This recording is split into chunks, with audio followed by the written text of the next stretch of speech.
La bourse est truquée. La bourse américaine, la bourse la plus emblématique du capitalisme mondial est truquée.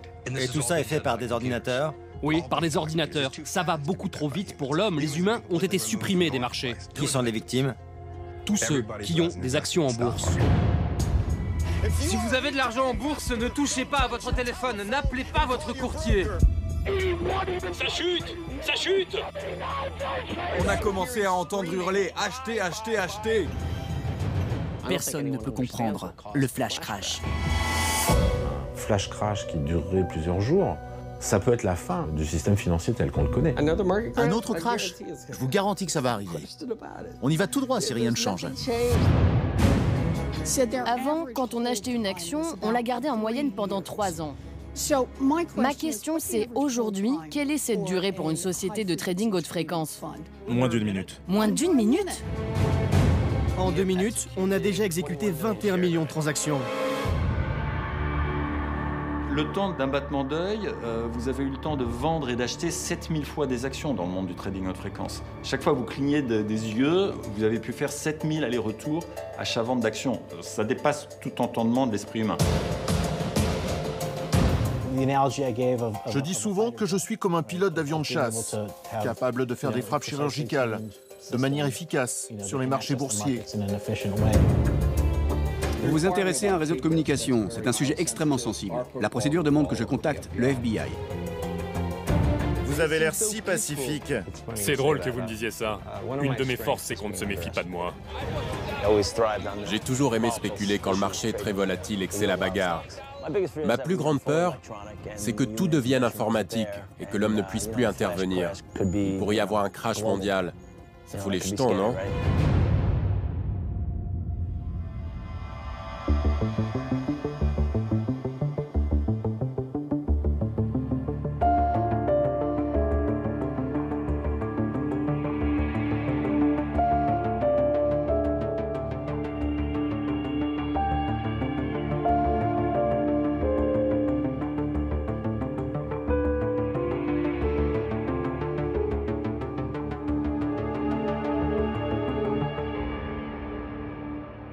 Après la crise des subprimes en 2008, le monde de la finance avait promis de s'assagir. Il joue une fois de plus à l'apprenti sorcier. De nouveaux prédateurs, équipés d'ordinateurs ultra puissants, prennent peu à peu le contrôle des marchés. On les appelle les traders haute fréquence. Vous, moi, pouvons-nous saisir la menace qui plane? Je vais aller rencontrer les acteurs de ce monde. Un monde très masculin, où règne la loi du silence. Certains parlent pour la première fois. En France, à première vue, les choses sont simples. La bourse, c'est le palais Brognard. L'institution trône au cœur de Paris depuis plus de 200 ans. Quand on y entre ce jour-là, la surprise est de taille. Il y est bien question de commerce, mais d'un tout autre genre. On n'y parle plus action, mais chiffon. La bourse n'est plus une bourse, c'est un espace à louer pour des salons. Les dieux à longue barbe de l'économie ont été remplacés par les dieux à longue barbe de la mode. À l'étage, il y a toujours une salle des marchés avec son tableau des cotations et sa corbeille. Ici s'affrontaient les agents de change. Mais ce n'est plus que de la déco pour une salle de cocktail. Pour voir la bourse de Paris, nous devons suivre une autre piste et même quitter la France. Un homme va nous guider. C'est un anthropologue qui s'est passionné pour les marchés financiers. Il est sans doute la personne en Europe qui a le plus et le mieux étudié les bouleversements de la bourse. Il nous a donné rendez-vous à Londres, première place financière en Europe. Son nom, Alexandre Lemonnier. Bonjour. Salut Alexandre. On est au cœur de Londres, mais on va pas rester à Londres. Non, nous allons aller à Basildon, en banlieue de Londres. J'avais jamais entendu parler de Basildon de ma vie, qu'est-ce qu'il y a là-bas? Je crois que les seules personnes qui connaissent Basildon sont les fans de Dépêche Mode, puisque le groupe s'est formé là-bas. Mais sinon, c'est le bâtiment qui abrite aujourd'hui la bourse de Paris. Vous, comment est-ce que vous avez découvert cet endroit? Alors, quand j'ai appris que la Bourse de Paris se trouvait en banlieue de Londres, j'étais quand même plutôt surpris. Je voulais visiter l'intérieur du bâtiment, ce qui m'a été accordé au bout de quelques longs mois de demandes et d'explications. Il y a des traders qui bossent à Basildon? On va pas trouver des traders au sens où on l'entendait autrefois. On a affaire à des machines et non plus à des humains en chair et en os. Donc il y a juste la Bourse de Paris à cet endroit-là? Alors il y a aussi la Bourse d'Amsterdam et la Bourse de Bruxelles, puis la Bourse de Lisbonne et du Luxembourg qui se sont installées au même endroit quelques années plus tard. Basildon, capitale de l'Europe de la finance. À la sortie de la ville, au milieu d'une zone industrielle, voici l'endroit où se concentre une grande partie des bourses du continent depuis 2010. Ce bâtiment bleu nuit s'étire sur l'équivalent de 5 terrains de football.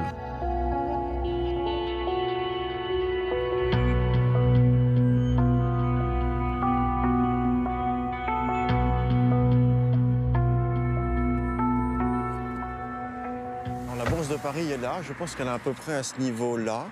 Donc une fois passé les deux grillages où il y a des chiens la nuit qui surveillent tout ça. Il y a des caméras partout. Il y a des caméras partout. Une fois passé le mur métallique là, qui ne protège pas grand-chose, on a un mur énorme, je crois de 3-4 mètres d'épaisseur.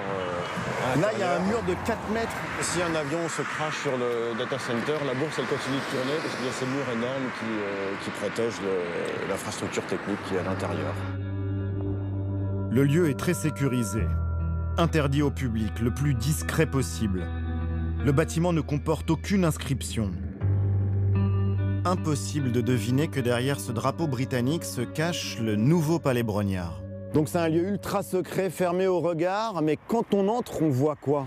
On a des portiques sécurité comme dans un aéroport. Au deuxième étage du bâtiment, on a les bourses elles-mêmes qui sont en fait des serveurs informatiques installés dans des cabinets. Un cabinet, c'est un peu la taille de votre frigo dans lequel on installe des différents serveurs. Donc en fait, ce bâtiment énorme a été construit pour faire tourner toutes ces machines qui sont en fait, dont la pièce principale, les marchés eux-mêmes, sont des serveurs qui ont à peu près cette taille. Et donc très simplement, si quelqu'un à Paris ou à Bordeaux demande à son banquier de lui acheter tant d'actions d'une compagnie, en bout de ligne, ça va se passer ici? Absolument, si cette compagnie est cotée au CAC 40, l'ordre va passer par un certain nombre d'intermédiaires humains et techniques et au final, c'est un algorithme qui se trouve ici qui va acheter l'action que vous avez demandé à votre banquier d'acheter pour vous, tout simplement. Pour voir où s'échangent nos actions, nous faisons une demande au siège parisien. C'est bon, mais écoutez, je suis pas de votre demande et puis on va vous recontacter très rapidement. Après 10 jours de silence, on nous renvoie vers Londres. Je vous préviens, normalement, nous n'autorisons pas les caméras dans nos installations. En fait, jamais aucun média. Mais je peux faire suivre votre demande et je vous contacte la semaine prochaine. Dans la journée, nous recevons une réponse par mail.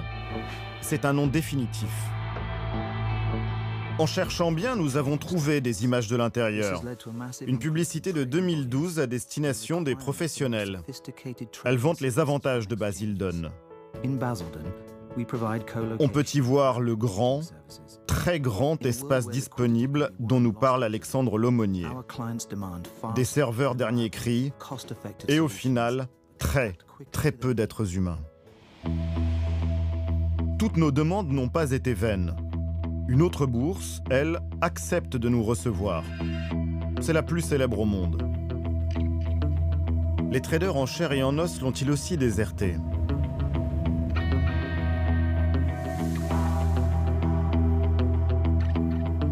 À New York, Wall Street, plus que le nom d'une rue, c'est le symbole même du capitalisme. La bourse siège au numéro 11 depuis 150 ans.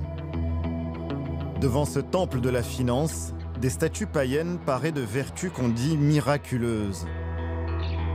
Fortune à celui ou celle qui les touche.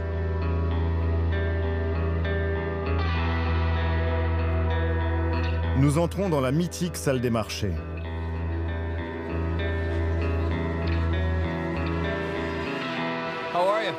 Bonjour, Bob Pizzani. Bienvenue à la Bourse de New York.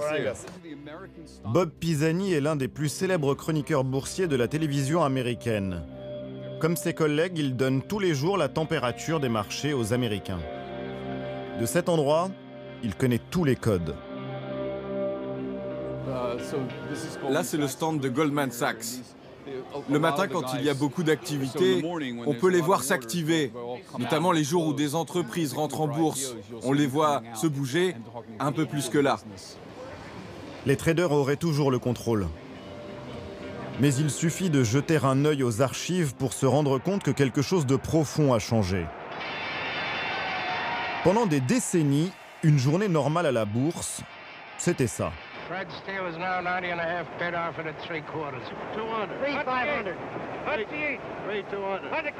Des milliers d'initiés avec leur dialecte propre, une douce musique aux oreilles des spéculateurs.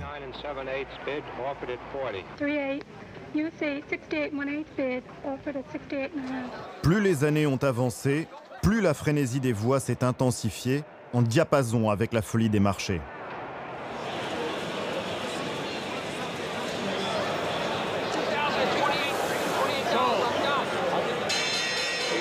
C'était à qui crierait le plus fort.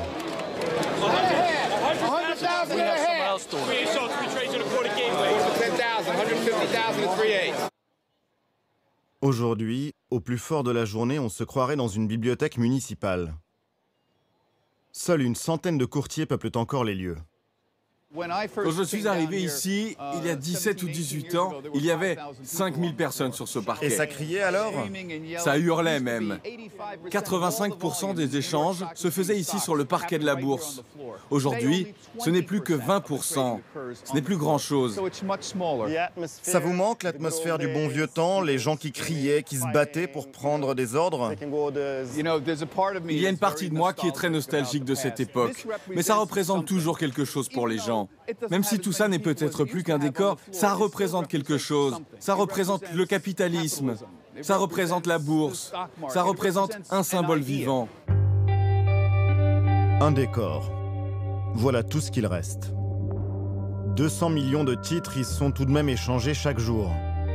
Comme en Europe, des programmes informatiques achètent et vendent des actions en remplaçant peu à peu les hommes. 70% des opérations boursières aux États-Unis, 40% en Europe sont ainsi gérés par des ordinateurs ultra puissants. Pour certains, cette robotisation du système aurait des répercussions dramatiques. Au printemps dernier, un homme a des révélations explosives à faire sur les marchés financiers. Il s'appelle Michael Lewis. C'est un ancien trader devenu journaliste économique. Que dénoncez-vous? La bourse est truquée. Par qui? Par l'entente entre les bourses, les grandes banques de Wall Street et les traders haute fréquence. Ils ont rendu le système tellement compliqué qu'on ne peut pas le comprendre et donc pas le remettre en cause. Et tout ça est fait par des ordinateurs? Oui, par des ordinateurs. Ça va beaucoup trop vite pour l'homme. Les humains ont été supprimés des marchés. Qui sont les victimes? Tous ceux qui ont des actions en bourse. Cette affirmation, Michael Lewis la développe dans un livre, Flash Boys, qui devient très vite un best-seller. Aux États-Unis, l'écrivain est un intellectuel très respecté pour la qualité de ses enquêtes. En quelques jours, il enchaîne les plus grands plateaux télé. Aujourd'hui, le monde entier dénigre les banques, les banquiers, la finance. Vous vous levez tous les matins en criant « Je vous l'avais bien dit ». Je ne considère pas les traders haute fréquence comme des bandits. Pas du tout. Est-ce qu'on reproche au lion de dévorer une antilope? En fait, c'est plus le système qui est devenu dingue. Ces traders, ils sont programmés pour faire quoi? Pour tirer profit de toutes les opportunités, de la moindre faille du système. Ils ne sont pas programmés pour décider si c'est moral ou immoral ou bon pour le monde. Ils ne raisonnent pas comme ça. L'enquête de Michael Lewis est digne d'un polar, presque de la science-fiction. Voici un monde dans lequel il ne suffit pas d'avoir du talent pour commercer. Il faut d'abord contrôler la vitesse. Devenir maître du temps. Trouver le rythme que les autres n'ont pas.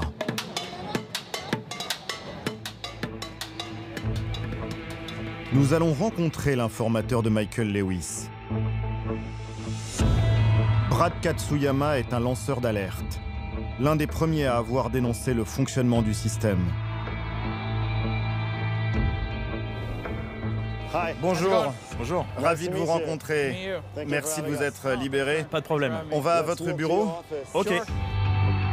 Quand ce trader arrive à Wall Street en 2001, il gagne 150 000 € par mois hors bonus. À 24 ans, ce prodige dirige une équipe de 30 courtiers à la Banque royale du Canada. Il ne va pas tarder à découvrir la loi impitoyable de la finance.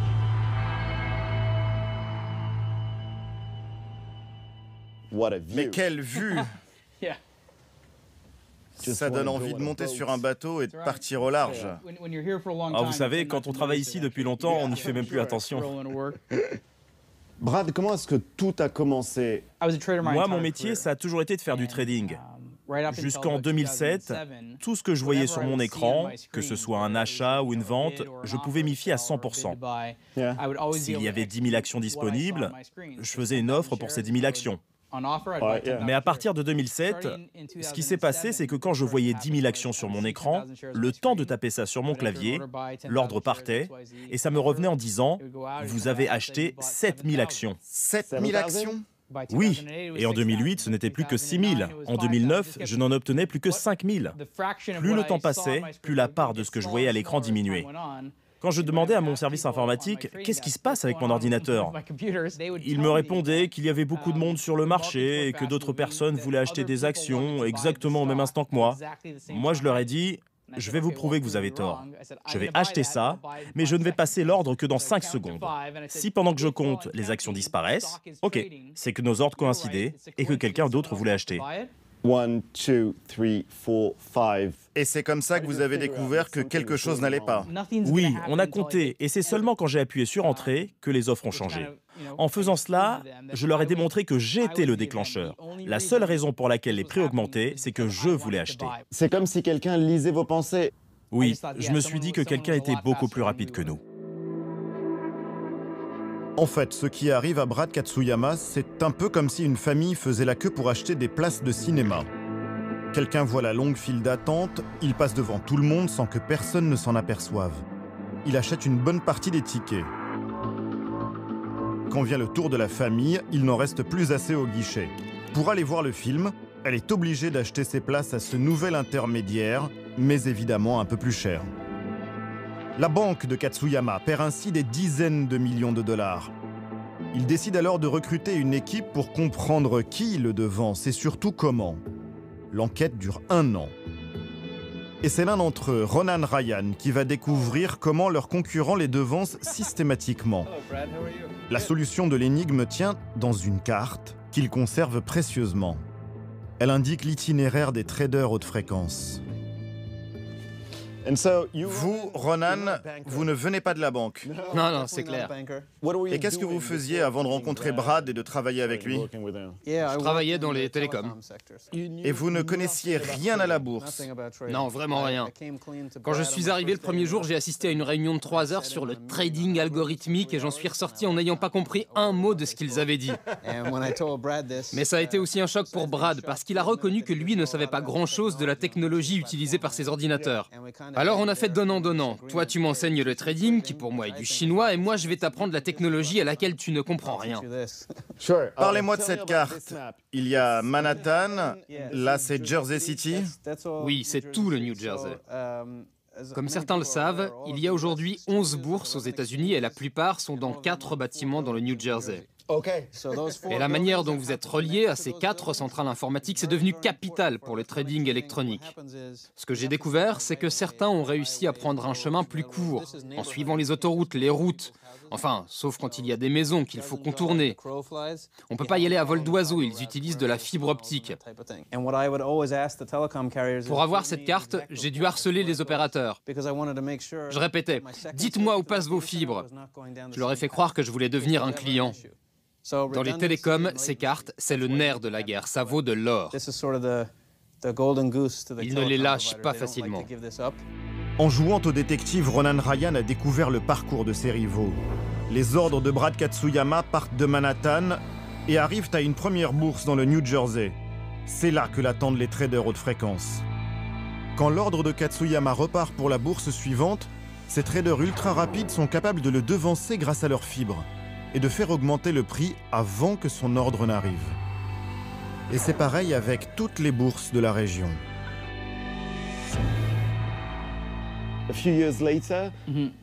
Avec le recul, Brad, vous n'avez pas été un peu naïf? Personne ne pouvait s'apercevoir de ce qui était caché dans l'ombre? Je peux vous garantir qu'on n'a pas été les premiers à découvrir ces fibres secrètes. Peut-être, je sais pas, les 10e ou les 15e. Mais tous ceux qui ont découvert le poteau rose ont voulu en tirer avantage. Pourquoi? Parce que c'est comme ça qu'on fait de l'argent. Le meilleur moyen de gagner de l'argent, quand un système a des failles, c'est d'utiliser ces failles à son profit. C'est ce que beaucoup ont choisi de faire. C'est comme si vous vous apercevez qu'une machine à sous dans un casino est déréglée, on gagne à tous les coups, et on ne veut le dire à personne.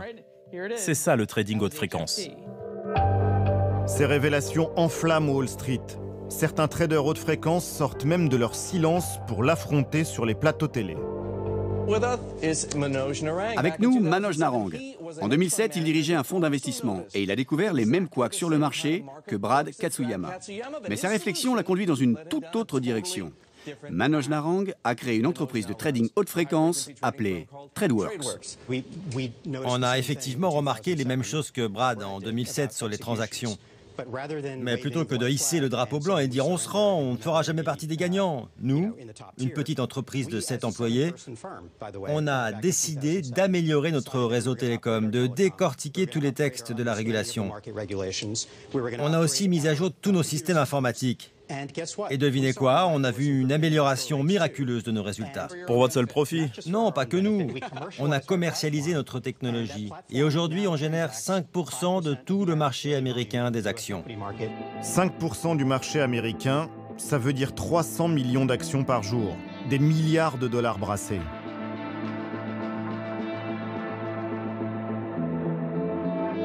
L'entreprise est le seul trader haute fréquence aux États-Unis à avoir accepté de nous recevoir. Leur siège se trouve dans une petite ville du New Jersey. L'immeuble ne paye pas de mine. Nous devons y rencontrer le directeur des stratégies haute fréquence. Une tête. Mani Madjouri est triplement diplômé du MIT, la prestigieuse université. En maths, physique et finance, bien sûr. Voilà l'endroit. Ça ne ressemble pas à une firme de trading, on se croirait plutôt dans une start-up. Ah ouais? Personne n'a de cravate, pas de costume. C'est ça la nouvelle culture d'entreprise. Et donc combien de personnes travaillent ici? 15. Voici donc la tanière des nouveaux loups de Wall Street. Le trading haute fréquence, une activité rigoureuse dans une ambiance plutôt décontractée. On a du mal à le croire. Le jour de notre venue, ces 15 personnes vont voir passer entre leurs mains près de 100 millions d'actions. Pour comprendre, il suffit d'observer les fluctuations d'un titre sur une journée. Regardez ce que l'on voit. Mais en scrutant de plus près, sur une minute par exemple, on discerne des millions de mini-transactions. Ce sont les effets du trading haute fréquence. Toutes les actions achetées par TradeWorks ne vont faire que circuler ici. Chaque soir, en fin de séance, l'entreprise doit avoir tout revendu. Nous, dès qu'on l'a acheté, on revend aussitôt chaque action un tout petit peu plus cher. Ce que rapporte chaque transaction est loin d'être génial. Mais si on les additionne toutes, on fait un bénéfice qu'on va dire acceptable. Sur combien de bourses travaillez-vous simultanément? Aux États-Unis, à tout instant, on est actif sur 20 à 30 bourses. Quand on lui parle des critiques sur son métier, il les balaye d'un revers de la main. Pourquoi est-ce que tant de monde dit que les traders haute fréquence truquent le marché? Que si le marché est biaisé, c'est la faute des traders haute fréquence? Certains voudraient changer le système et revenir en arrière. Mais ma question c'est, qu'est-ce qui vous déplaît vraiment? La technologie mise en place ou juste le fait qu'il y ait des gens sur les marchés qui innovent? Mais vous le savez, la crainte qu'inspirent les traders haute fréquence, c'est la peur des robots. Des robots qui opèrent sur les marchés à la place des êtres humains. Je ne pense pas que les robots prennent le contrôle de quoi que ce soit. Je dis souvent que je suis comme un pilote d'avion de chasse, capable de faire des frappes chirurgicales. de manière efficace sur les marchés boursiers. Et ça, c'est bien. Désormais, nous sommes dans un monde où la vitesse est essentielle, où avoir une technologie de pointe vous rend meilleur. La technologie rend-elle vraiment l'économie meilleure? Pour Thierry Philipponas, ce n'est pas si évident. Cet ancien trader surveille les bonnes pratiques sur les marchés. Il s'intéresse depuis leur apparition aux robots boursiers. C'est utile à l'économie, le trading haute fréquence? Non. Il n'apporte rien au marché, il ne fait que capter une rente parce qu'il est plus futé, plus rapide, plus technique que les autres. Si on admet que c'est la façon normale de traiter, le marché financier se déconnecte complètement de la notion de valeur d'une entreprise. C'est quoi une action cotée en bourse? C'est une fraction d'une entreprise qui est censée représenter la valeur de cette entreprise. Pour eux, traiter une action X ou une action Y, c'est comme traiter un jeton de casino. Il n'y a aucune différence. Le seul intérêt, c'est que ça s'échange en permanence. On pourrait se dire, après tout, il y a des gens malins qui gagnent de l'argent. Tout va bien. Et moi, ça me va très bien comme raisonnement. Sauf que, si ça se fait au détriment de l'intérêt général étant qu'on a besoin d'une économie qui puisse être financée par les marchés financiers, là, on commence à avoir un problème. C'est par pudeur que vous ne dites pas que c'est une arnaque? Juridiquement, le trading haute fréquence est parfaitement légal. D'un point de vue philosophique, ça consiste à créer un leurre. Voilà, à créer un leurre. Je vous leurre, regardez, il est beau mon prix, vous y allez. Et puis ça va tellement vite qu'on s'en aperçoit peut-être même pas. Ça va tellement vite qu'on s'en aperçoit pas, ou que quand on s'en aperçoit, il est trop tard. Allez toujours plus vite, avec des outils toujours plus sophistiqués. Pour les traders haute fréquence, le rendez-vous à ne pas rater, c'est chaque année, en novembre, à Chicago. 5000 participants bichonnés et pas une seule caméra à part la nôtre. L'endroit est réservé aux businessmen de toute nationalité. Ils s'enthousiasment devant des écrans mystérieux, avec un seul but, faire pleuvoir au plus vite les dollars. Dans leur slogan, une seule obsession, la vitesse. Un trading plus rapide en toute intelligence. Avec un esprit rapide, nous bâtissons un grand futur. Choisir nos services, c'est la garantie d'avoir la plateforme boursière la plus rapide au monde. Pour être le plus rapide au monde, ce commercial a sa botte secrète. Un réseau high-tech pour filer d'une bourse à une autre. Si une société vient nous voir pour dire « Nous voulons une connexion rapide entre un point A et un point B », nous fournissons le réseau pour permettre aux traders haute fréquence d'acheminer leurs ordres dans les data centers des bourses. On fournit un service haute performance qui leur permet de ne pas avoir de lignes engorgées et que leurs informations ne se perdent pas en route. Pour cela, nous avons créé notre propre réseau. Il nous appartient. C'est privé. Personne n'a accès aux données de nos clients. Ces réseaux, on les appelle des dark fibers, autrement dit des fibres noires, des fibres VIP réservées à un seul client. En 2010, une société de télécom va relier directement New York à Chicago, les deux plus grandes places financières du pays. Une fibre privée de 1200 km. Grâce à elle, une information met 6,5 millièmes de seconde pour traverser un tiers des États-Unis. Un chantier pharaonique réalisé dans le plus grand secret. Au milieu du tracé, la Pennsylvanie. Le long de la Nationale 61, ça ne se voit pas tout de suite.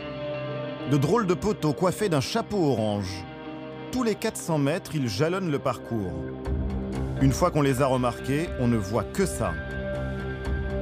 Ils sont tellement visibles qu'on a du mal à croire que c'est secret. Sur l'itinéraire, Sunbury, 10 000 habitants.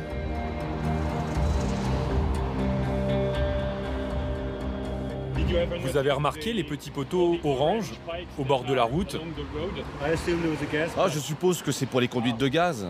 Par ici, on extrait du gaz, je pense que c'est ça. Comment peut-on relier l'équivalent de Paris à Madrid sans se faire remarquer? Nous sommes en plein pays amish. Cette religion s'oppose à tout progrès technologique. Ça ne devait pas être gagné d'avance. Des négociations ont bien dû avoir lieu et faire le bonheur de certains. Par exemple, pour traverser le plus grand fleuve de l'Est américain qui borde Sunbury. Nous cherchons à rencontrer le maire. Il est très occupé à présider une cérémonie d'hommage aux pompiers de la ville. Dans ce coin tranquille, on dirait que le temps s'est arrêté. David Persing est le maire de Sunbury depuis 30 ans. Le chantier de la fibre, il s'en souvient vaguement. C'était à l'été 2010. Il accepte de nous montrer là où le câble passe dans sa commune. C'est en bas de cette route, après 2 ou 3 stops. Là en bas, tournez à gauche. Pas trop vite, il peut y avoir des enfants qui jouent dans le coin. Voici le pont, vous pouvez le voir. Ce pont d'1 kilomètre, c'est la porte d'entrée de sa ville. Ils sont où ces fameux tuyaux? Quel tuyau ça peut être? Que pensez-vous de celui qui indique « Attention fibre optique » ? Pour convaincre monsieur le maire, le maître d'œuvre a su trouver les bons arguments. Quand ils sont venus me voir ici à Sunbury, ils m'ont dit « On pourrait passer par d'autres ponts, mais on veut faire affaire avec vous. » J'ai ouvert mes bras et je leur ai dit avec plaisir. L'idée, c'est qu'on aura le droit de se brancher au réseau à 2-3 endroits. Donc, si on veut séduire par exemple une grosse industrie qui veut s'installer et qui a des besoins numériques, nous, on pourra proposer ce service alors que les autres villes alentours ne l'ont pas. Que ce soit la semaine prochaine ou dans 10 ans, cette fibre, c'est une opportunité pour Sunbury. Cette fibre n'aurait que des avantages. Mais ils vous ont dit que cette ligne, c'était avant tout pour la bourse, entre New York et Chicago? Je ne m'en souviens pas du tout, je ne sais plus vraiment s'ils nous ont dit à quoi ça servait. Pour se rafraîchir la mémoire, David Persing propose de jeter un œil au contrat qu'il a signé à l'époque. Bonjour Cheryl, vous me sortez le contrat sur la fibre? Merci. Allons lire ça dans mon bureau. Que dit le contrat sur l'usage réel de cette fibre? L'usage réel de cette fibre? Ce sont des câbles de fibre optique qui servent à la télécommunication. C'est tout? Oui.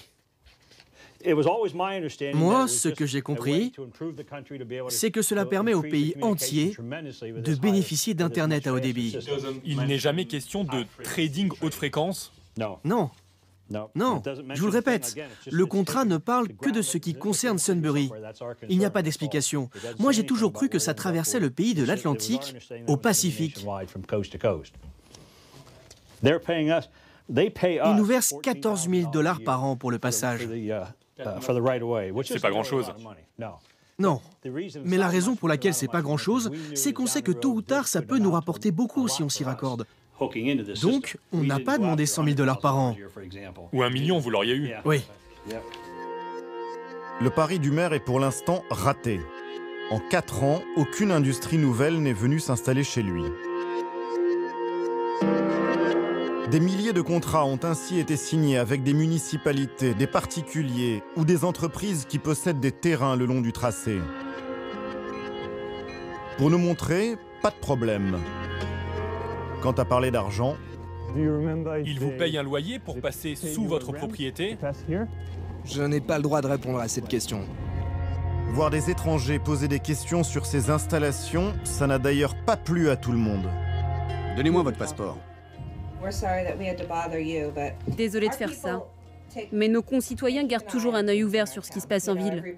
C'est eux qui nous ont alertés de votre présence, alors nous, on doit tout vérifier.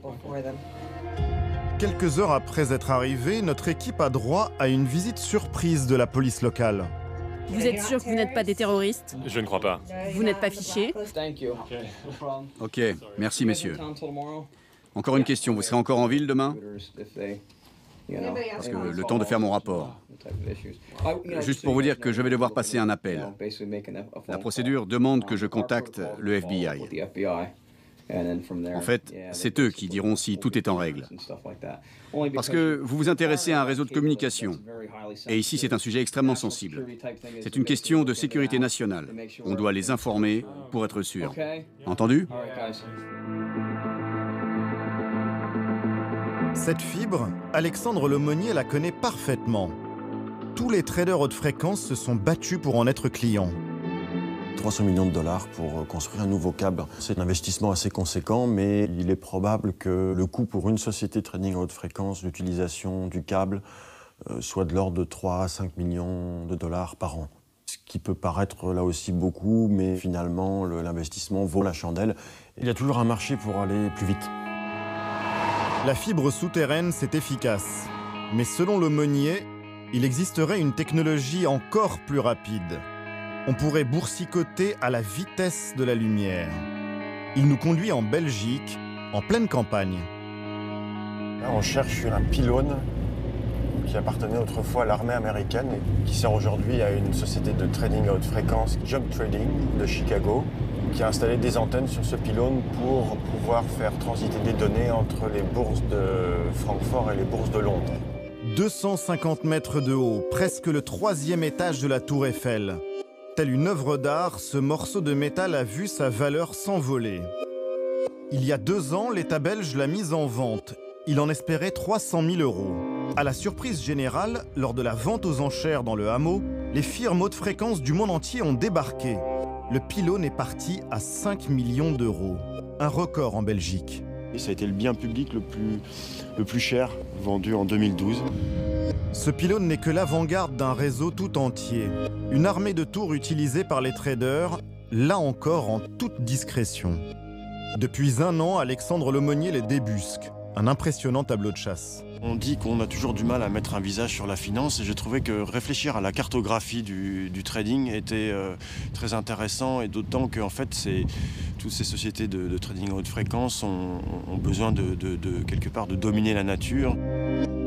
L'un de ceux qui dominent le mieux la nature travaille à Paris. Il est très méfiant envers les médias. Après plusieurs semaines d'échanges, il accepte finalement de nous ouvrir les portes de sa société. Stefantic est l'homme le plus rapide au monde.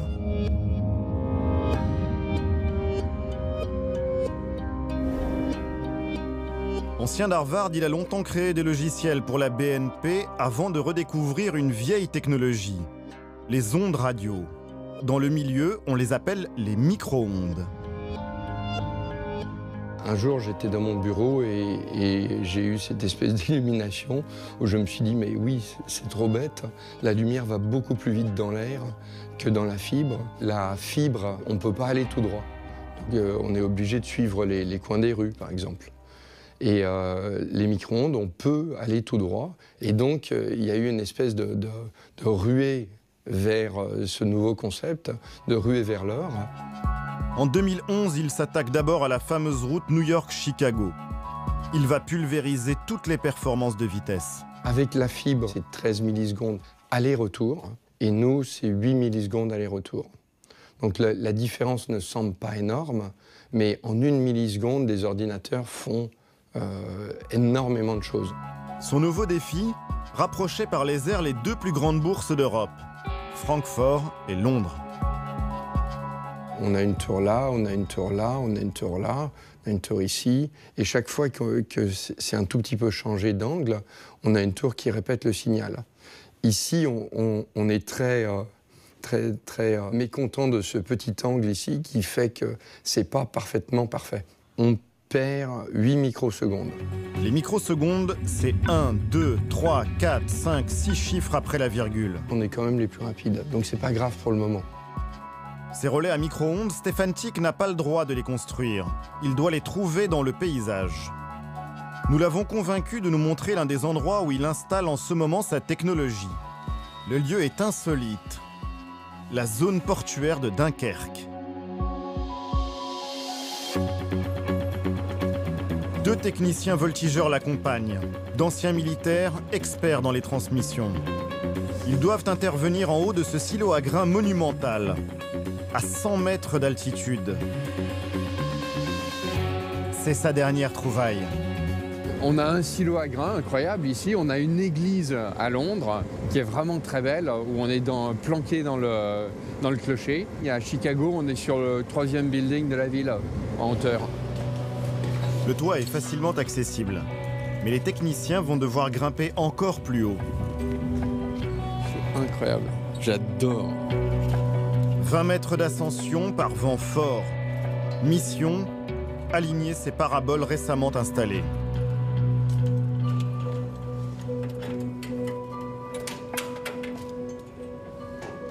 Ces énormes antennes, qui font quand même 1,80 m de diamètre, ils doivent les pointer à 0,1 degré de précision pour maximiser le signal qui est reçu en venant de l'Angleterre. Pour faire gagner des millions à coups de clé à molette, il vise la prochaine tour, située à plus de 50 km de l'autre côté de la mer du Nord.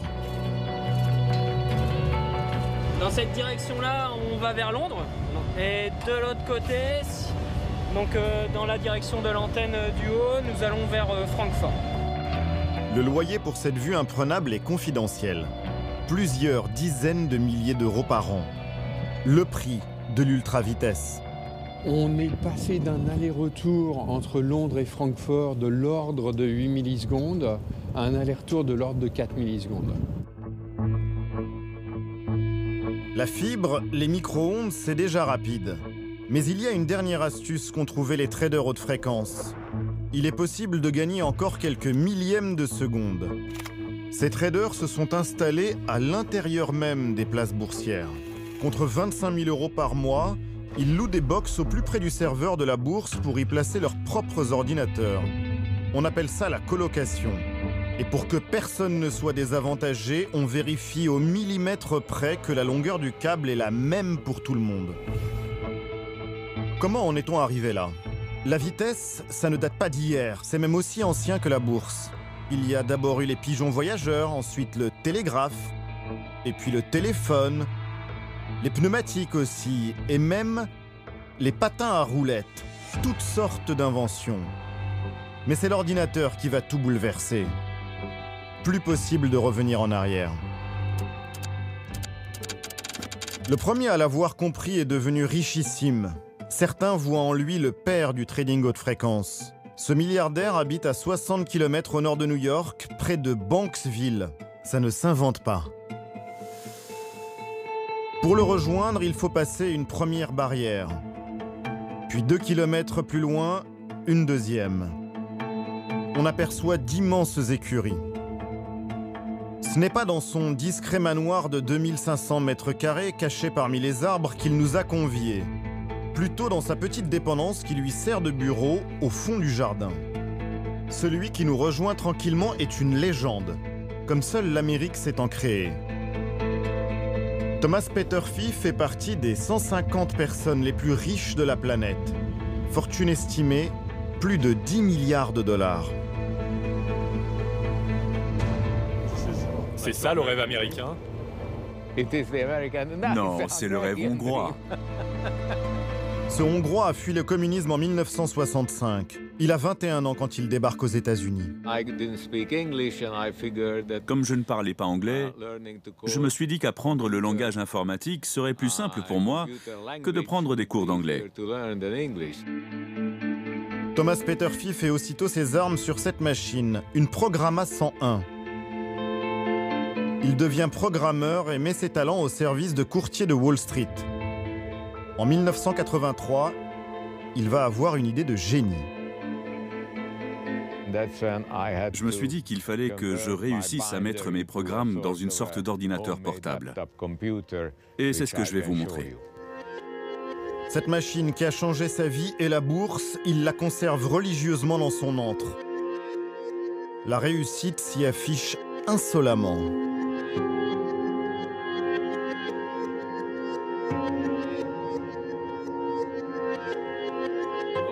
Ce courbet, je l'ai eu pour pas cher. 80 000 ou 400 000 $. Je ne me souviens plus.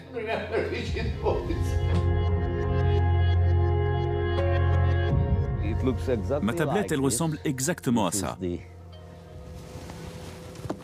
C'est la première que j'ai créée.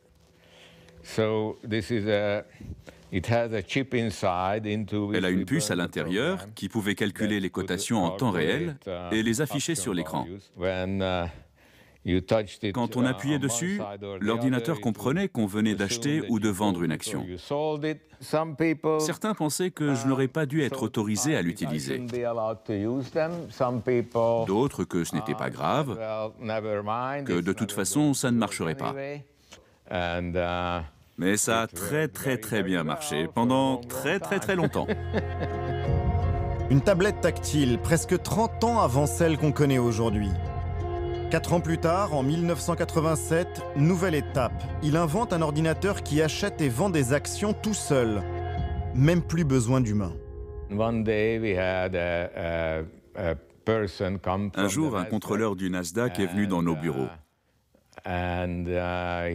Il s'attendait à trouver un open space avec une flopée de traders au travail. Il rentre dans la pièce et il n'y a personne.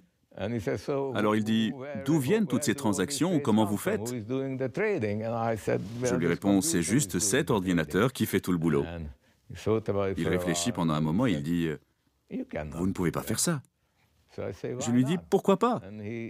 Il prend le règlement et il trouve la petite ligne qui stipule que tout ordre doit être entré en utilisant un clavier.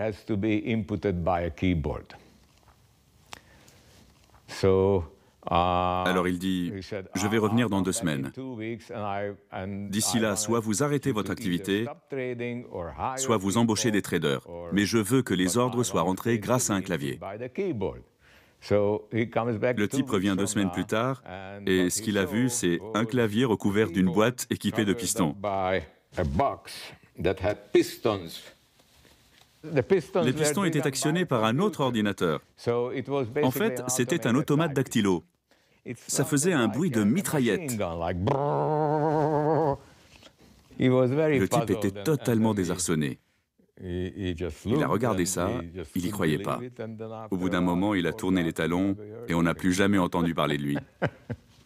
À partir de là, je crois qu'ils ont compris qu'ils ne pourraient pas éternellement se mettre en travers du progrès technologique. Des machines qui fonctionnent toutes seules, des tablettes pour les traders. Comme tous les grands inventeurs, Thomas Peterffy va être rapidement copié. C'est des vieux machins. Quand je mourrai, ça finira à la poubelle. L'ordinateur va s'imposer. Après une série de scandales impliquant des courtiers en chair et en os, les autorités se laissent convertir à l'informatique. Plus fiable, plus transparente. Avec elle, il y aurait moins de triches. Surtout, au début des années 2000, le système va muter. Les bourses vont être privatisées, devenir des entreprises concurrentes. N'importe qui peut en créer une. En Europe, par exemple, de 40 plateformes d'échange, on passe à 267. Pour favoriser la libre concurrence, en 2007, les règles deviennent très permissives. C'est la naissance officielle du trading haute fréquence. Dans ce nouveau monde électronique, tout le monde se lance dans l'ultra-vitesse. Certains n'ont pas su s'adapter. Les robots ont eu leur peau. Dans un coin tranquille de Long Island, nous allons rencontrer l'ancien chef des courtiers d'une des plus célèbres banques au monde, la Bank of America. Danny O'Donnell, il a passé 25 ans sur le parquet de la bourse de New York.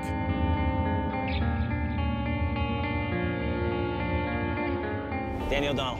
Ali Badou, nice to meet you. Nice to meet you. Thanks for coming today. Pour découvrir son nouveau bureau, il faut prendre le bateau. Prêt pour un tour en bateau? Bien sûr. Vous en faites tous les jours? Tous les jours et tous les soirs. Je l'ai appelé volatilité. Racontez-moi pourquoi. Quand vous êtes vieux comme moi, vous savez pertinemment que quand le marché n'arrête pas de monter et descendre, c'est là qu'on se fait le plus d'argent.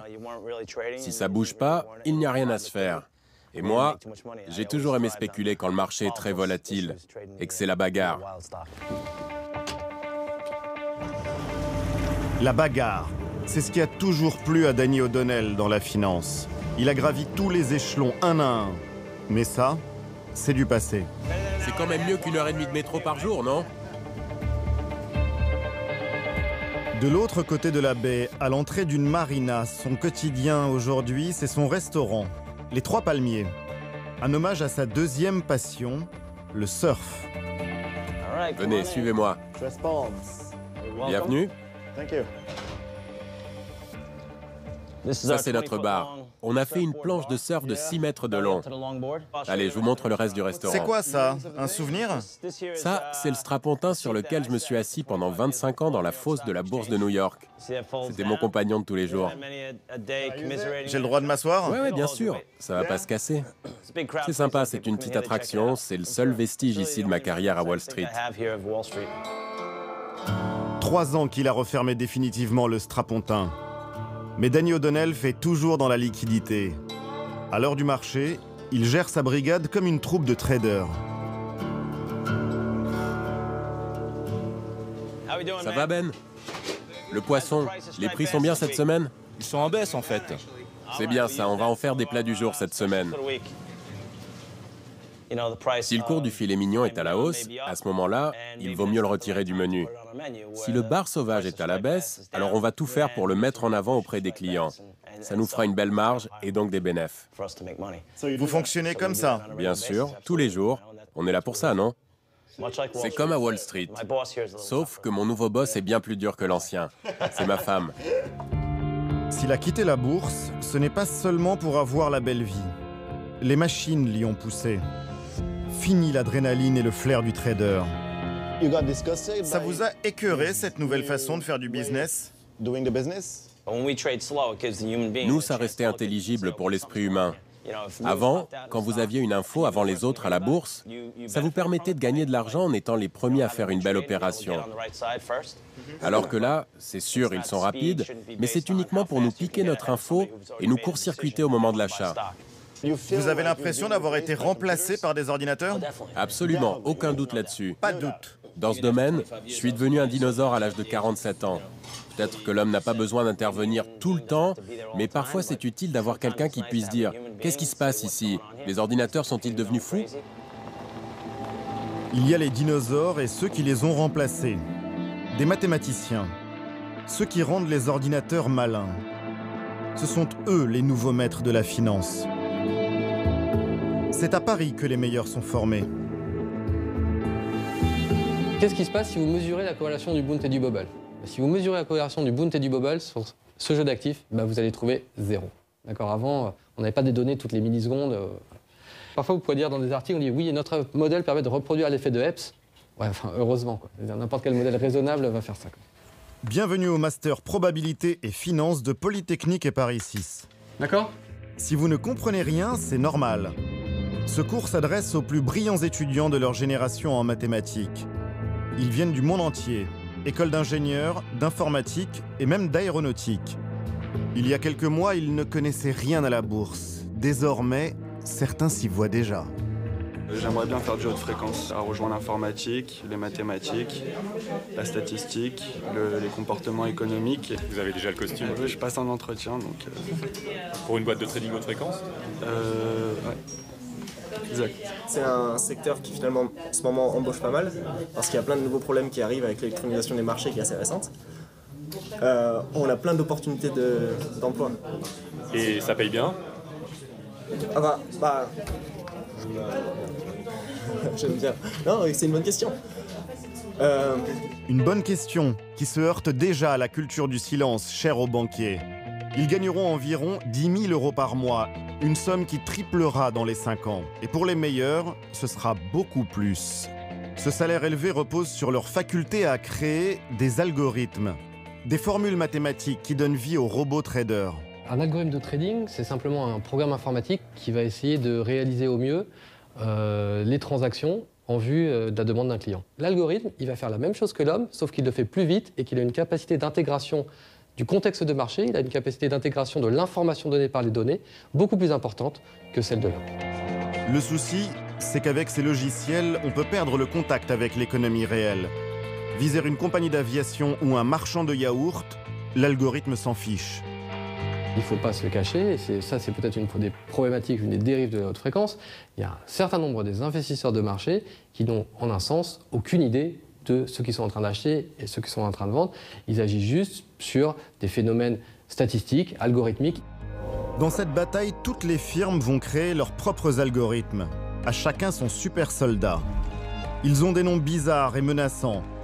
Guérilla, Sumo, Ninja. Sniffer tente sans cesse de repérer les autres. Iceberg essaye de lui échapper, sans se faire croquer par Shark. La plupart sont auto-apprenants, ils sont capables de s'auto-améliorer en fonction du contexte dans lequel ils évoluent. Certains sont autorisés, d'autres complètement hors la loi. Certains étudiants peuvent travailler dans certaines fibres de haute fréquence qui ont une forme de mauvaise pratique. Donc on a plusieurs cours de régulation afin que les élèves soient conscients de l'illégalité de certaines pratiques.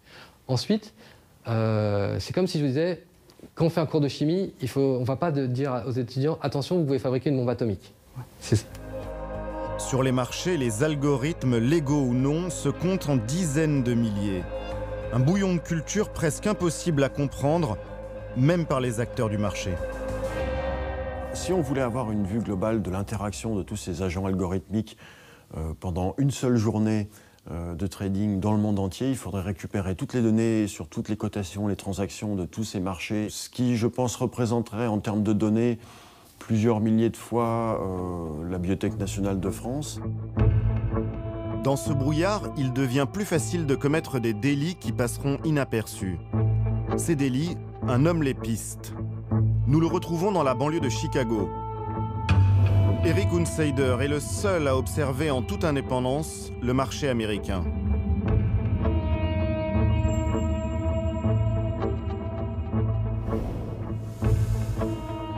Sa société, connue dans le monde entier, se trouve au-dessus d'un petit salon de coiffure, manucure, pédicure.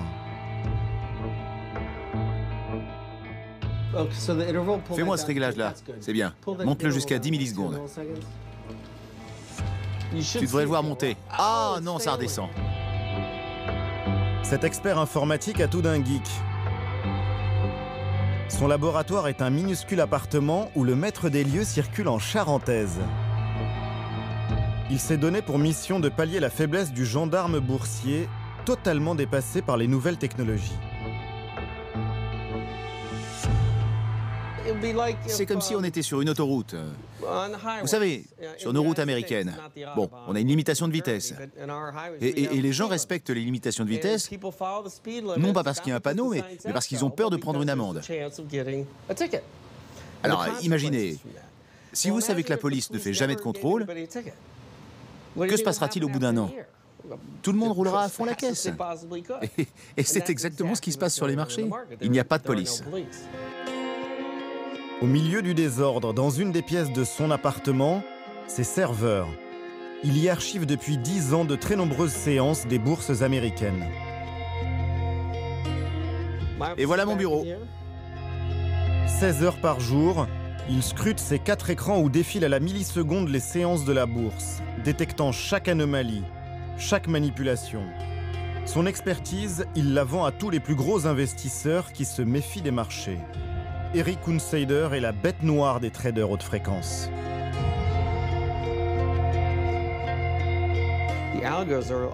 Les algorithmes sont fourbes. Ils vont grappiller des sommes lentement. Et du coup, c'est dur de pouvoir dire « Hey, ce gars-là vient de m'arnaquer. Je n'ai pas été capable d'obtenir ce que j'aurais dû avoir. » Les gens des fonds d'investissement traditionnels, ils voient bien, d'expérience, que quelque chose ne tourne pas rond. La bourse n'est pas très active et quand j'y vais, tout d'un coup, les prix augmentent, alors que je n'ai presque rien fait. Ils n'ont plus du tout confiance. Ça veut dire que le marché est truqué? Oui, absolument, je crois qu'on peut dire ça, c'est vraiment le mot. En France, certains s'intéressent aussi à décrypter ces abus. Robert Hera est expert informatique. Il étudie les algorithmes boursiers depuis 5 ans. Il y a une pratique qu'il aime particulièrement. C'est ce qu'on appelle le quote stuffing. Quote stuffing, ça veut dire bourrage d'ordre. Je vais donner un exemple. Vous êtes dans un restaurant, vous arrivez à 15, vous commandez 15 entrées, et au moment où le cuisinier prépare la première, vous rappelez le serveur en disant « J'ai changé d'avis, je veux pas d'entrée ». Vous faites ça 1 fois, 2 fois, 3 fois. À votre avis, à combien de fois faut-il le faire pour que vous vous fassiez virer du restaurant?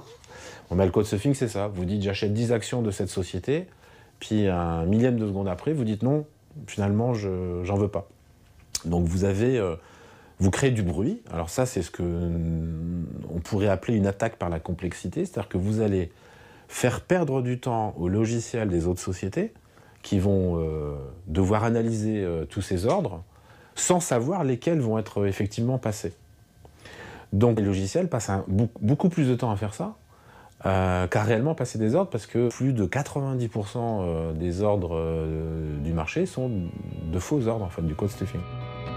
En donnant de plus en plus d'autonomie à leurs algorithmes, les traders haute fréquence ajoutent de la confusion. Ils mettent peu à peu en danger tout le système boursier.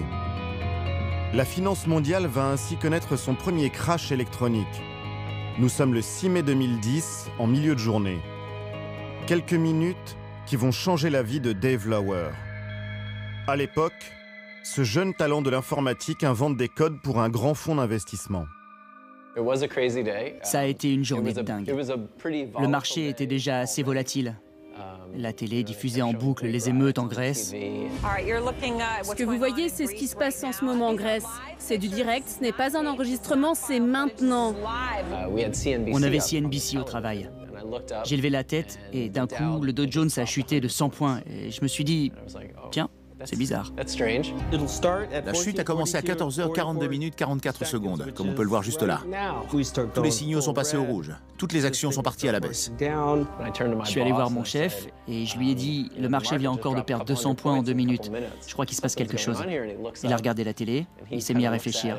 Tout dégringolait. Comme dans tout crack financier, il y a un effet d'emballement collectif. Le marché s'est mis à dérailler totalement. Tout d'un coup, certaines actions plongeaient à zéro, d'autres grimpaient à $1000. En moins de 2 secondes, une valeur boursière très solide comme Walmart a décroché de 5%. Procter & Gamble a déjà perdu 25%. Ne faites pas attention à ça, c'est impossible que ça reflète la réalité. J'ai immédiatement appelé mes traders pour leur dire qu'est-ce qui se passe. Ils étaient littéralement pétrifiés. Ils m'ont dit, on n'en a aucune idée. Un des patrons de la boîte arrive et hurle, débranchez tout, cassez-vous des marchés. Alors tout le monde se précipite pour quitter les logiciels, éteindre les machines. À partir du moment où plusieurs centaines de firmes se retirent du marché parce qu'elles commencent à perdre beaucoup d'argent, le marché s'effondre. J'en vois beaucoup qui paniquent. Avec la chute, il y en a même qui veulent acheter de l'or pour assurer leurs arrières. À ce stade-là, on a vraiment cru que le système entier pourrait s'effondrer. À un certain moment, le plus grand marché de Chicago a décidé de stopper toutes les transactions. D'un seul coup, tout s'est effacé. Il n'y avait plus d'achat ou de vente, le marché a disparu.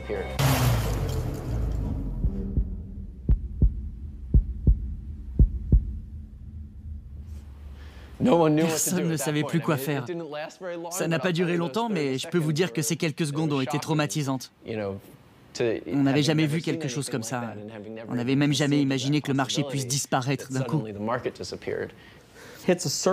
Ils ont utilisé un disjoncteur qui a tout arrêté pendant 5 secondes. Pas plus. Quand ils ont rallumé, les cours ont remonté peu à peu à leur niveau. Le fait de stopper toutes les machines pendant 5 secondes a permis, probablement, à ces algorithmes de repartir sur des bases un peu plus saines. Ce crash n'aura duré que 5 minutes, mais c'est la chute la plus énorme de l'histoire de la bourse. Les cours ont plongé de 1000 milliards de dollars, 3 fois le budget de la France avant de remonter. Un traumatisme pour les marchés qui a fait la une des JT.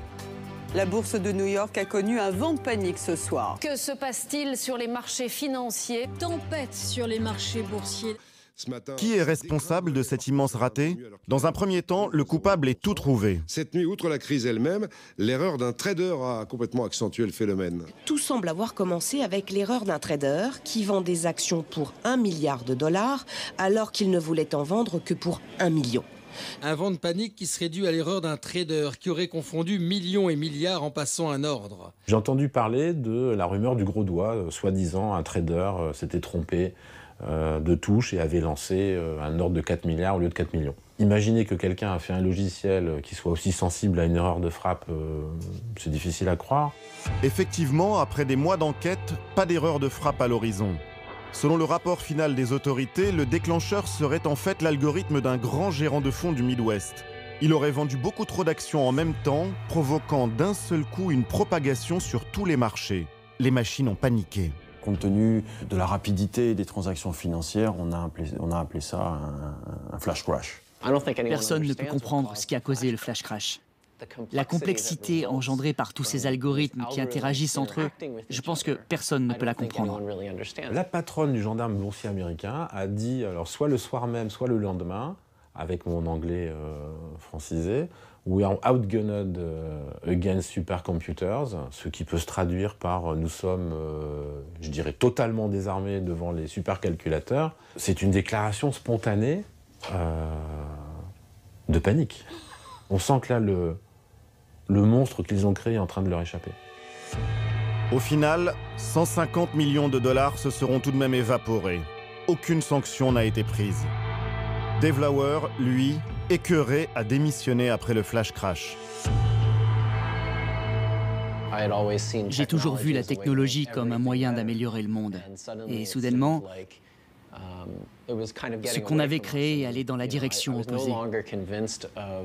Ça m'a convaincu qu'on ne faisait pas du bien à l'économie. Et moi, ce dont j'ai besoin, c'est de travailler sur quelque chose de constructif. Le flash crash n'était qu'un début. Il y aurait des milliers d'accidents de ce genre chaque année, plus ou moins graves. Mars 2012, l'entreprise Bats entre en bourse. Après seulement 1 seconde de cotation, l'action plonge de 15 $ à 0.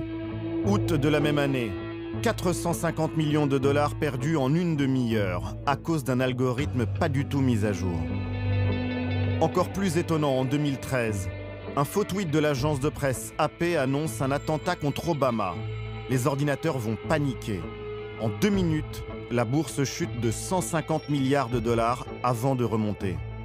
Mais l'exemple le plus fameux concerne une entreprise qu'on connaît tous, Facebook. En 2012, c'est l'événement boursier de l'année. La firme entre au Nasdaq. Des milliers d'algorithmes se ruent dessus dès la première milliseconde de cotation. Sous cet assaut, les serveurs de la bourse sautent. La cotation sera d'abord retardée de 30 minutes, puis suspendue un peu plus tard, le temps de tout redémarrer. N'oubliez pas, restez concentrés, gardez le cap.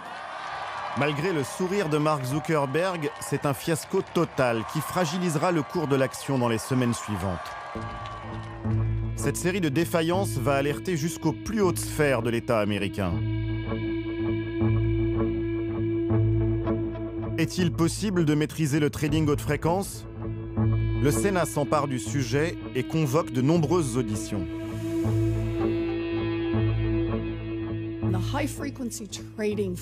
Une société de trading haute fréquence, Virtu, a divulgué qu'en 1238 jours de trading, elle avait gagné de l'argent 1237 fois.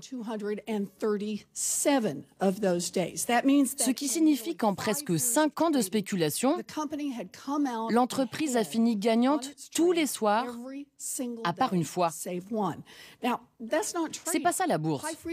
Les traders haute fréquence font de l'argent non pas en prenant des risques, mais bien en ponctionnant une petite somme aux investisseurs, des millions de fois par jour.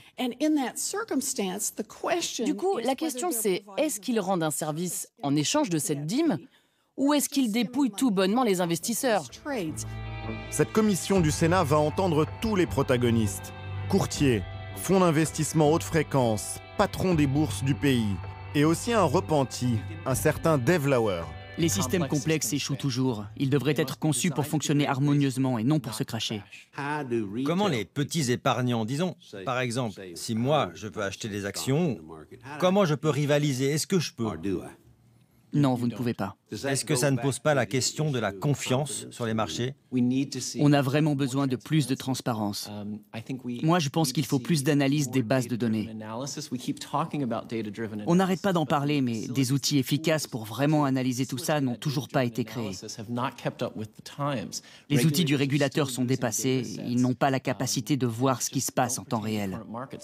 Le monde de la finance lui-même se demande s'il ne faudrait pas commencer à encadrer un peu mieux ce bazar. 3 mois plus tard, à New York, dans un loft immense, des rencontres sont organisées. Du speed dating avec des speed traders. Dave Lauer, encore lui, a été invité à débattre. Mais il n'est pas le seul. Hey Dave, how are you? Stéphane Tick, l'installateur d'antennes ultra rapides, a aussi fait le voyage depuis Paris pour défendre son business et faire des propositions pour un tout petit peu moins d'opacité. J'essaye d'apporter ma vision d'un acteur, certes extérieur, mais qui comprend pas mal comment ça se passe. Thank you very much. You need transparent markets, and why do you need that? Because being fair is not sufficient. You need to be recognized by the public at large as being fair. Il réserve à la salle une petite surprise. Tout le monde va devoir répondre à la fameuse question: le marché est-il truqué?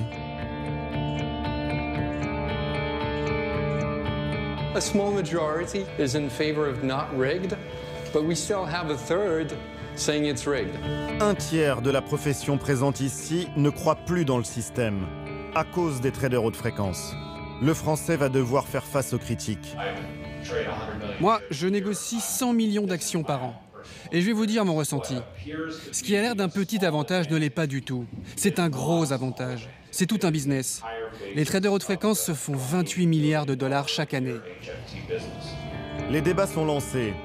À la table numéro 5, Dave Lauer, le repenti, se retrouve face à l'un des plus importants traders haute fréquence américains.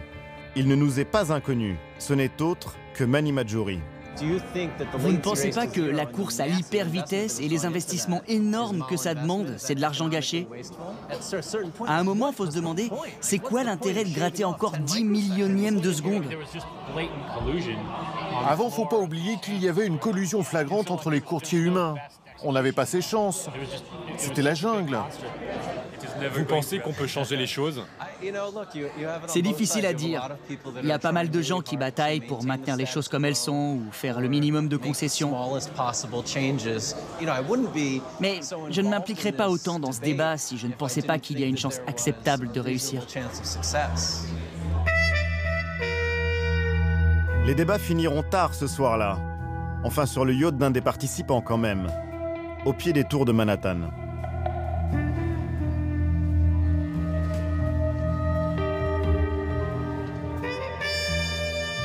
L'autorité boursière américaine, la SEC, commence aussi à se bouger.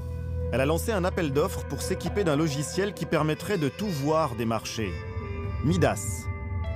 Mais le gagnant est très loin de faire l'unanimité. Le problème technique est que pour qu'une société puisse construire un tel logiciel, il faut que cette société connaisse très bien les marchés financiers. Et qui d'autre qu'un trader à haute fréquence connaît aussi bien les marchés financiers. Donc au final, la SEC a décidé de confier la réalisation de ce logiciel, cette machine de surveillance, à un des plus éminents traders à haute fréquence américains. Donc voilà, là il y a clairement un conflit d'intérêts. C'est une firme de trading haute fréquence qui sait exactement ce que la SEC peut voir. Moi, si j'avais la main sur ces données, je saurais précisément ce qu'ils peuvent voir et surtout ne pas voir. Je me ferais plein d'argent en conseillant des boîtes. Hey, ils verront jamais ça. Ou alors, faites gaffe parce que ça, par contre, ils sont capables de le voir. Midas, c'est ça. Un logiciel qui enregistre les millions de transactions d'une journée. Et l'entreprise qui l'a créé, TradeWorks. Certains disent que vous êtes à la fois juge et partie. Vous savez, il y a eu un appel d'offres très exigeant pour choisir celui qui devait s'en occuper. Et on a bien fait attention à séparer Midas de notre activité quotidienne de trading. Je pense vraiment que c'est une critique infondée. Il y a quelque chose de totalement impartial avec les données. En aucun cas, on oriente les chiffres ou on incite à les regarder d'une certaine manière. Il y a un autre problème avec Midas, c'est qu'il ne permet de scruter qu'un tout petit bout de la bourse. Midas ne s'occupe que des marchés d'actions. Voilà, vous êtes au New York Stock Exchange, vous achetez du Apple, du IBM, ce que vous voulez. Or, les marchés d'actions sont désormais beaucoup plus petits que d'autres types de marchés, type dérivés, options, je ne sais pas, matières premières ou devises. Donc, est-ce que ce logiciel peut donner une idée générale de ce qui se passe, ne serait-ce que dans une journée? La réponse est clairement non. La France ferait-elle mieux? peut-elle contrôler l'essor du trading haute fréquence? Nous avons rendez-vous avec le gendarme de la bourse française, l'autorité des marchés financiers. Bonjour. Bien, bonjour. Merci de nous accueillir. Je vous en prie. Gérard Ramex est à sa tête depuis 3 ans. Parmi les sujets de préoccupation, les risques qui inquiètent dans le trading haute fréquence, il y a ce qu'on appelle les flash crash. Il y en a eu en France? On n'a pas eu de flash crash comparable à celui des États-Unis il y a quelques années, de 2010, mais on a régulièrement sur tel ou tel titre à un moment des décalages qui sont anormaux et qui proviennent du dysfonctionnement de la formation des prix dû à des algorithmes. Ça, c'est exact. Et ça vous inquiète? Ah oui, c'est assez inquiétant. Et est-ce qu'il y a un risque de perte de confiance des investisseurs? Les grands gérants actions, et pas seulement en France, sont très négatifs, à ma connaissance, à l'égard du trading haute fréquence. Il y a ces grands fonds dont vous venez de parler, et personne ne pleurera sur leur sort? Personne ne pleurera sur leur sort, sauf vous et moi, si on a mis notre argent dans un de ces fonds. Parce qu'en fait, ils ne gèrent pas leur argent, ils gèrent l'argent de tout le monde. Donc si vous avez de l'assurance vie avec des unités de compte, eh bien, votre performance sera un peu moindre parce que l'exécution des ordres aura été un peu moins bonne. À l'AMF, on s'intéresse de plus en plus à ces traders haute fréquence. Laurent Combourieux dirige la cellule qui traque les manipulations. Sur ces 30 enquêteurs, 3 travaillent désormais spécifiquement à les pister. Comment est-ce qu'on enquête sur le trading haute fréquence? On a mis en place des serveurs spécifiques avec des bases de données, on a des bases de plusieurs téraoctets de données. Par exemple, dans une enquête, on est amené à gérer 1,5 milliard d'ordres. Pour décrire ce qui s'est passé pendant 20 millisecondes. 20 millisecondes, ça représente 1/10 du temps que vous mettez pour cligner des yeux, par exemple, d'accord? Eh bien, il nous faut à peu près 20 pages de description dans un rapport d'enquête, d'accord? Ah oui. Sachant qu'une séance de bourse, ça commence à 9h, elle finit à 17h30, donc c'est beaucoup de millisecondes. C'est très compliqué de demander son algorithme à une boîte de trading haute fréquence. Ah oui, c'est sûr qu'ils ne vous le donnent pas spontanément. C'est comme demander à Google son moteur de référencement, ils ne vont pas vous le donner spontanément. Et puis après, si vous voulez, nous on est en enquête, donc on est sur des faits passés, il faut trouver l'algorithme qui fonctionnait, qui était en service au moment qui nous intéresse, pas l'algorithme qui tourne aujourd'hui. Alors il faut savoir que les traders haute fréquence, ils ajustent les algorithmes. En permanence? En permanence. Donc il faut connaître les paramètres de l'époque des faits, quoi. Sinon ça ne sert à rien, quoi. Et dans les cas passés, on a dû comprendre ce que faisait l'algorithme. C'est pour ça qu'on a mis un certain temps.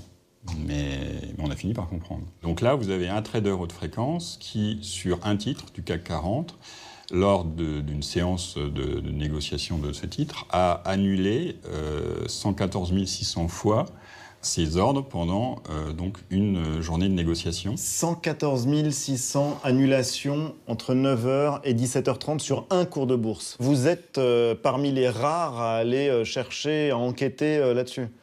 Bah oui, parce que... Parmi les gendarmes boursiers mondiaux? Ouais, ça peut vous paraître idiot, mais il y a beaucoup de régulateurs qui bossent avec Excel.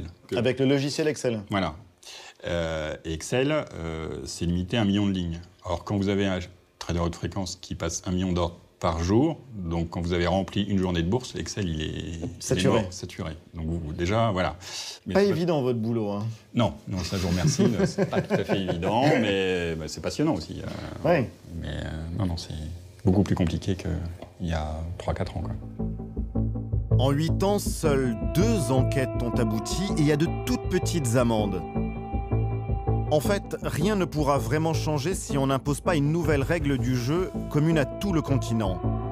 À Bruxelles, à 2 pas des institutions européennes, Benoît Lallemand travaille pour l'ONG Finance Watch. Depuis des mois, il plaide pour une réforme totale de la bourse dans des groupes de travail parfois interminables. Les traders haute fréquence, tout leur modèle économique tourne autour du fait de mettre des ordres sur les marchés, des millions d'ordres chaque minute ou chaque heure, et de les modifier ou de les annuler constamment. Si maintenant on met une taxe sur les messages financiers, de l'ordre du centime ou même du dixième de centime d'euro, du jour au lendemain, ça rend juste non viable du point de vue économique un modèle qui est fondé sur la manipulation de marché. Quand vous proposez ce genre de mesures, vous avez évidemment des acteurs qui vous disent ben non, ça va avoir un impact sur le marché. Évidemment, c'est ce qu'on voudrait. On en est encore très loin au niveau européen. Il y a un an, les eurodéputés ont bien voté le principe d'une plus grande transparence de la haute fréquence. Mais toutes les normes techniques du texte doivent encore être discutées. Une grosse bataille s'annonce pour Benoît Lallemand. Ben ça fait 1200 pages en fait. C'est pas du tout du langage facile à comprendre. Donc c'est du langage très pénible, très technique. Et même pour des gens qui viennent des marchés ou des banques, comme c'est le cas des employés de Finance Watch, il y a pas mal de formules. Le diable est dans les détails. Donc il y a des décisions qui ont été prises au niveau législatif. Et maintenant la façon dont ça va être appliqué, l'endroit où on met le curseur, va faire la différence entre une loi qui servira à rien du tout et où le trading à haute fréquence ne sera pas du tout impacté, et au contraire une situation où vraiment on va voir une vraie réglementation. En face, ils sont des armées d'avocats qui ne font que ça. Le combat va encore durer des mois. La loi n'entrera pas en vigueur avant 2017. Pour rencontrer ses adversaires, nous avons contacté des dizaines de firmes haute fréquence en Europe, mais aussi des banques françaises qui se lancent dans l'ultra-vitesse. Mais dans le milieu, le silence est la règle d'or. Après des mois de négociations, un professionnel hollandais s'est finalement laissé convaincre. Remco Lenterman est considéré comme le lobbyiste en chef du trading haute fréquence européen. Il a pris toutes ses précautions.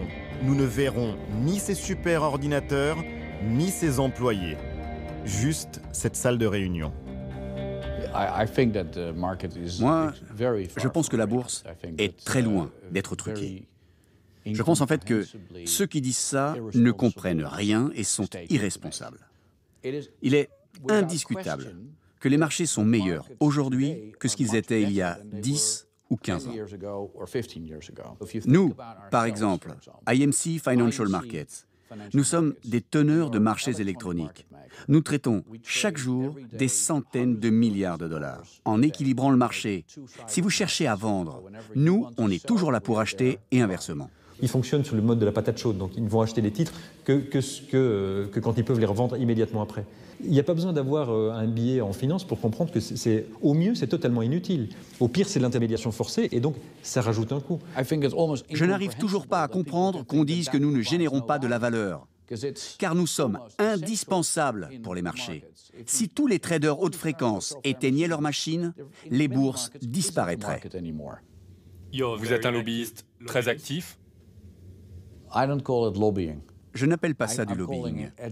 Je préfère dire que j'éduque les gens.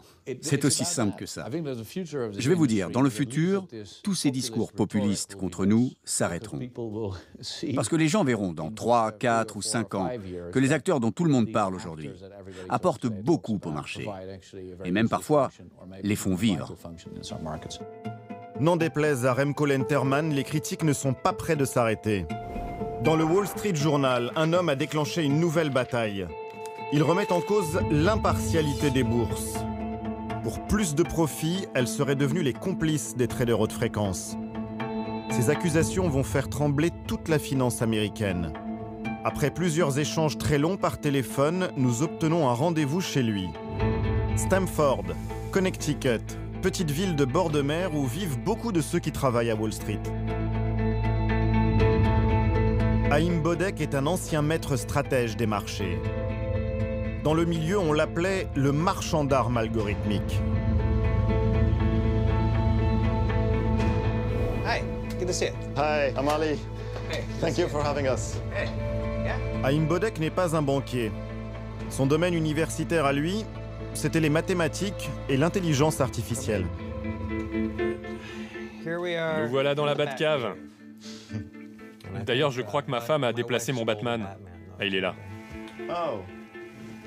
Le Chevalier Noir. C'est vous. Vous avez beaucoup de livres sur la guerre, la stratégie. Moi, ça m'a toujours intéressé. Mais c'est surtout en vieillissant que j'ai commencé à lire des choses sur les grandes batailles.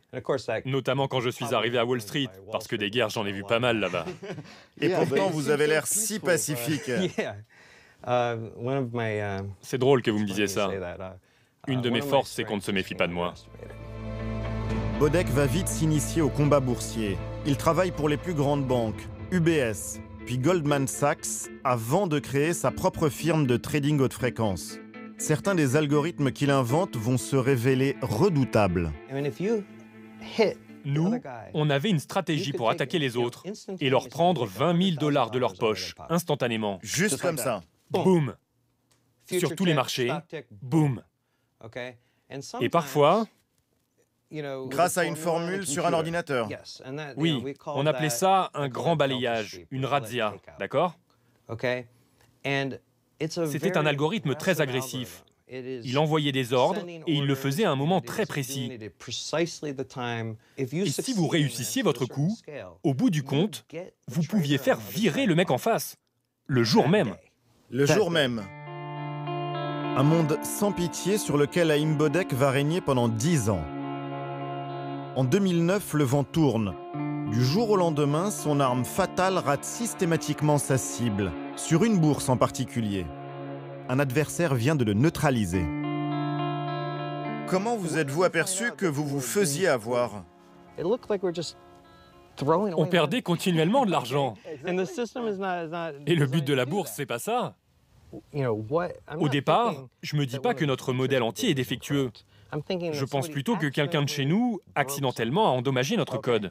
Et je n'arrive pas à trouver cette erreur. Dans un monde où tout se joue à la milliseconde, Haïm Bodek, lui, va rester plus de 6 mois sans comprendre ce qui se passe. Son entreprise menace de mettre la clé sous la porte. Des mois et des mois passent et vous allez à une soirée. Oui, c'était une soirée de traders avant les vacances. Et il y a un type de la bourse en question qui vient me voir et me dit « Tu sais, je vais te dire ce qui t'est arrivé. » Et au fur et à mesure qu'il m'explique, je lui dis « Mais pourquoi vous faites ça ?» En fait, mes ordres étaient désavantagés sur cette bourse parce qu'elle avait changé les règles du jeu en toute discrétion. C'est ce que j'appelle griller la queue. Et donc ce n'était pas qu'une question de vitesse. Non, non, même avec 5 secondes de retard, on pouvait me passer devant. C'était donc de la triche. Bah, tricher, c'est quand vous faites quelque chose qui n'est pas autorisé. Mais là, la réponse de la bourse, c'est que c'était parfaitement autorisé. C'était les nouvelles règles. Oui, les nouvelles règles. En fait, j'ai fini par comprendre que s'il n'avait pas donné ces avantages, qui pour moi sont abusifs, à certains gros traders haute fréquence, ces traders seraient partis ailleurs, sur d'autres bourses. En clair, les bourses avantageraient certains traders haute fréquence pour ne pas les perdre comme clients. Haïm Bodek l'a compris trop tard. Son entreprise a dû fermer. Il a alerté le gendarme boursier. Depuis 4 ans, il attend toujours que l'enquête aboutisse.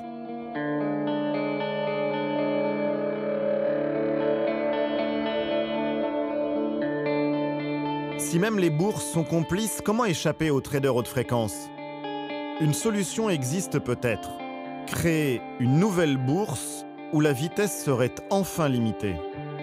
À l'origine de ce projet un peu fou, Brad Katsuyama et Ronan Ryan, ceux qui avaient dévoilé au grand jour les inégalités du système. Leur trouvaille tient dans une boîte.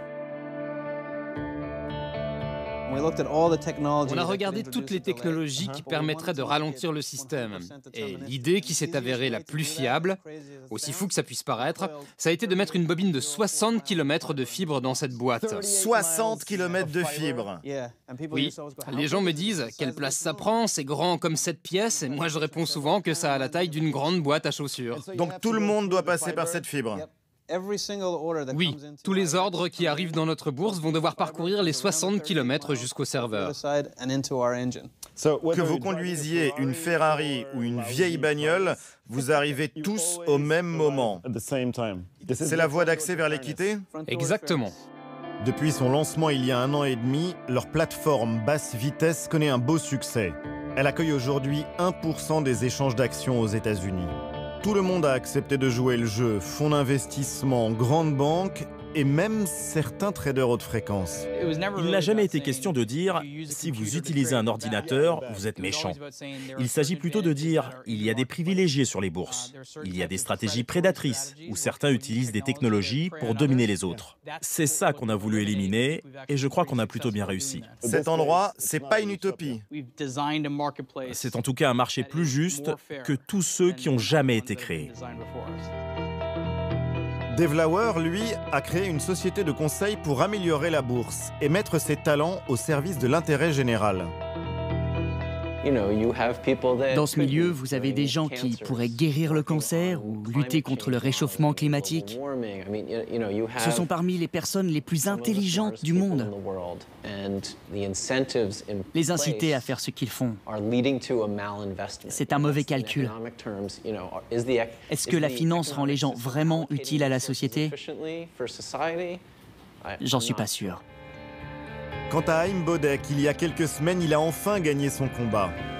La bourse, qui avait changé ses règles sans le dire, a été condamnée à une amende de 14 millions de dollars. Bodek pourrait en récupérer le tiers en tant que lanceur d'alerte. Les choses vont aller un tout petit peu mieux. Enfin, c'est tout ce qu'on peut espérer. Reste Michael Lewis, le journaliste par qui tout a commencé. Il a vendu les droits de son livre Flash Boys à Hollywood. Les nouveaux loups de Wall Street ne pourront plus rester dans l'ombre.